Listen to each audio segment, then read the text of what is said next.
Hi friends, அனைவருக்கும் வணக்கம். Welcome to our channel. இன்றைக்கான கரண்ட் அஃபேர்ஸ் பார்க்கலாம். First question.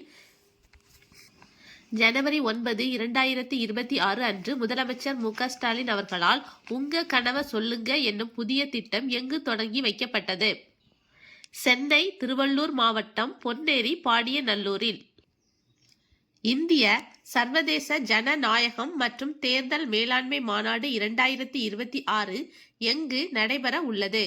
டெல்லியில் உள்ள பாரத் மண்டபத்தில். ஜனவரி 21 முதல் 23ஆம் தேதி வரை இம்மாநாடு நடைபெற உள்ளது.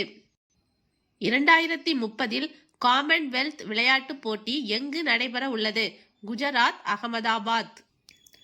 பிரதமர் மோடி அழைப்பின் பேரில் முதல் முறையாக இந்தியா வரும் ஜெர்மனி அதிபர் ஃப்ரீட்ரிக் மெர்ஸ் அவர்கள் பிரதமர் மோடியுடன் எங்கு பேச்சுவார்த்தை நடத்த உள்ளார்?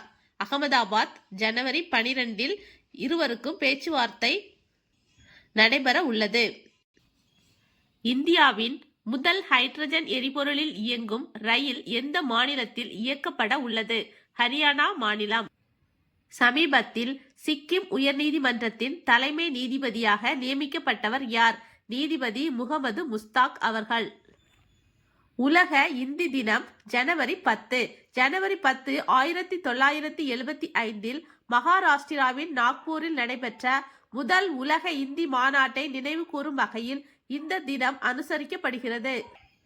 இந்திய ராணுவம் 2026ஆம் ஆண்டை எவ்வாறு அறிவித்துள்ளது? நெட்வொர்க்கிங் மற்றும் தரவு மையப்படுத்துதல் ஆண்டு. Year of networking and data centricity. DRDO பாதுகாப்பு ஆராய்ச்சி மற்றும் மேம்பாட்டு அமைப்பு தொலைதூர மற்றும் நீர் பற்றாக்குறை உள்ள பகுதிகளில் ராணுவ வீரர்களுக்கு குடிநீர் வழங்க உருவாக்கியுள்ள அமைப்பின் பெயர் என்ன? ஸ்வதேஷ். DRDOவின் ஜோத்பூர் ஆய்வகத்தில் இந்த இயந்திரம் உருவாக்கப்பட்டுள்ளது.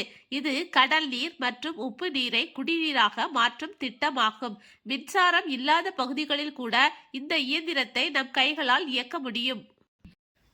ரஷ்யாவிடமிருந்து மலிவான விலையில் கச்சா எண்ணெய் வாங்கும் இந்தியா, சீனா, பிரேசில் உள்ளிட்ட நாடுகள் மீது 500% வரி விதிக்கும் மசோதாவிற்கு அமெரிக்க அதிபர் டிரம்ப் அவர்கள் ஒப்புதல் அளித்துள்ளார்.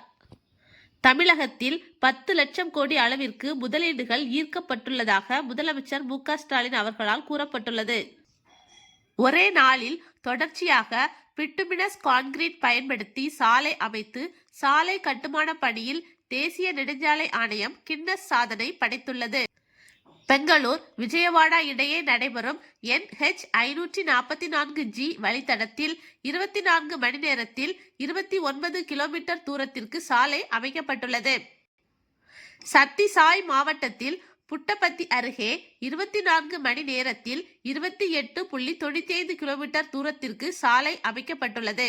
நாடு முழுவதும் அனைத்து மாநிலங்கள் மற்றும் யூனியன் பிரதேசங்களில் 2026ஆம் ஆண்டு ஏப்ரல் 1 முதல் செப்டம்பர் 30ஆம் தேதி வரை மக்கள் தொகை கணக்கெடுப்பு நடைபெறும் என மத்திய உள்துறை அமைச்சகம் தெரிவித்துள்ளது. இரண்டாம் கட்டமாக மக்கள் தொகை கணக்கெடுப்பு 2027 பிப்ரவரி முதல் நடைபெறும். மக்கள் தொகை கணக்கெடுப்பிற்காக மத்திய அமைச்சகம் 11,718 கோடி நிதியை ஒதுக்கியுள்ளது. தமிழக அரசின் தகவல் தொழில்நுட்ப உச்சி மாநாடு 2026 எங்கு நடைபெற்றது? சென்னை நந்தம்பாக்கத்தில். இம்மாநாட்டில் தமிழ்நாடு ஆழ்நிலை தொழில்நுட்பம் புத்தொழில் நிறுவன கொள்கை 2025-26 முதல்வர் மு.க.ஸ்டாலின் அவர்கள் வெளியிட்டார்.